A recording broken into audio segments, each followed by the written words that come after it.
Napulo na ko katuig nga way uli-uli diri sa abroad, DJ Sam. Pero nasayra na ako. Nga nagpakapon ang akong bana samtang wa ko sa Pilipinas. Naglibog jud ko sa akong sitwasyon karon, DJ Sam. Sa akong bagong nasayran. Wa ko makaibaw kung unsa akong buhaton ug unsa ang akong mamahimong reaksyon. Tawagan na lang ko sa pangang Elena. 51 anyos ko. 24 anyos pa lang ko diyang nagsugod ko dinhi sa gawas sa nasod. Pero, ning ulahi DJ Sam, 10 years na ko dinhi nga way uli-uli. Sigo na pud na sa suhestyon sa akong bana. Kay aron lagi nga mahuman og eskwela ang among bunso. Gawas din ha DJ Sam, makatigum-tigum po daw mi, pangsugod sa negosyo.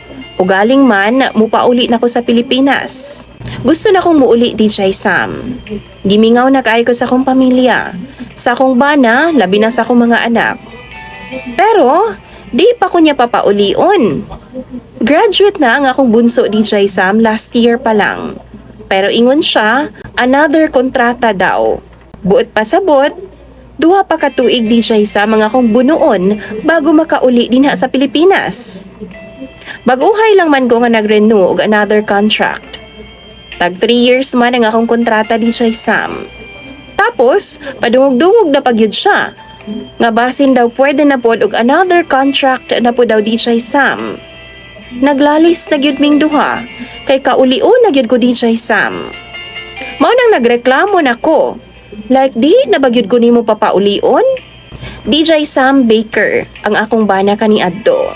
Pero sukad nga nanimpalad ko dinhi sa abroad, wa na siya'y trabaho, kay siya man ang nag-atiman sa among mga bata. Hangtod nga nang eskwela na lang na sila, nag-high school, nag-college, hangtod ni graduate na pod sa ilang mga kurso. Nangaminyo na gani ang uban. Mas bata ang akong bana og 3 ka tuig DJ Sam. Nakapalit na pod siyag sakyanan. Nakatukod na pod mi og balay DJ Sam. Kulang na lang kining pang negosyo namo. Kining pinakaulahin akong kontrata.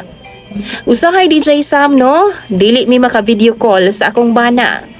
Muchat na siya DJ Sam nga, naa daw siya sa meeting, yang kumpare daw yang kaistorya, kay para daw sa ilang ginaluto nga negosyo. Wow. Unya DJ Sam, naay kas-a. Wa man ko'y lingaw, nitawag ko sa asawa sa akong kumpare, si Emma. Gipangutanan ako si Emma DJ Sam. Kung naa ba si kumpare. Kay kung wa, panigurado nag-uban na puto sila sa akong bana. Pero ana pa siya, naaman daw sa ilahang babuyan. Nangutana pud si Emma DJ Sam sa ako kung unsa ba nga negosyo daw, kay wa daw siya kahibaw. Ako man siya gipangutana DJ Sam bahin sa negosyo. Gisultian ako siya, pero ana pa siya, wa daw siya'y idea. Hangtod na wa na lang to nga topic DJ Sam, og bisan asa na lang naabot ang among istorya. Ana pa siya mare, uli na diri. Kay aron makatambling-tambling namong kumpare. Nag-joke ko DJ Sam, giingnan nako siya. Dili ko, kay basin mabuntisan kong pare nimo. Another bata na pod, basin di na ko mahuman diri sa abroad. Nitubag po siya DJ Sam, nga nang mabuntisan man, nga andi ana-ana naman mong pare. Di ba nagpakapon man si pare? DJ Sam like, ha? Unsay nagpakapon? Gisultian ko niya DJ Sam. Bago pa daw kong lakaw ato, nagpakapon daw na ang akong bana. Kanang gitawag daw nila og vasectomy ba? Anli ana-ana daw DJ Sam. Wa ko katingog, kay tiguwang naman ko. Di naman ko mabuntis. Isa pa, kabaw siya ana DJ Sam. Unya, dugay na ba akong way uli-uli sa Pilipinas DJ Sam. Nagsabot pod ming duha sa kong bana, nga di pa mag-uli sa Pilipinas hangtod di makahuman ang among bunso. Naglain na noon ang akong hunahuna karon. Maong dihang nakontak na ako ang akong bana DJ Sam, ako siyang gikompronta. Pero iyang tubag, wa lang daw to. Gusto lang ko daw niya. Pwede di ay na.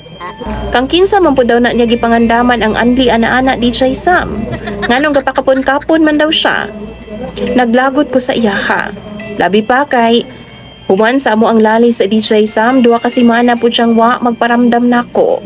Ingon pa sa akong mga anak, inig-adto daw nila sa balay namo, wa daw ang ilang papa. Ang rason sa akong bana DJ Sam, nangita daw siya pamaagi nga makakwarta, kay naglain na daw ang akong naong sa iyaha. Selosa daw kaayo ko. Kinahanglan na daw niya nga manginabuhi. Dili na niya tubagon ang akong chat DJ Sam, ang akong mga tawag. O kung mutubag man, bugnaw na kayo ang yang trato nako. Usahay, ingno na lang ko niya, kapoy daw makipag-istorya sa babaeng di kasabot. Grabe ka selosa. Giingnan pa jud ko niya DJ Sam. Mas maayo pa daw no, dinhi na lang daw ko puyo sa abroad. Maura man daw gihapon. DJ Sam, wa na jud ko kasabot sa akong bana. Galagot ko niya og labaw nga di na nako siya matarong og istorya. Painsulto na kaayo og tinubagan.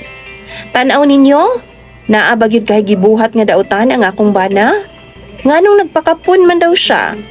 Wa naman gani ko reglaha DJ Sam. Mura nagmubuto ang akong hunahuna kay nagtarong baya ko dinhi sa abroad.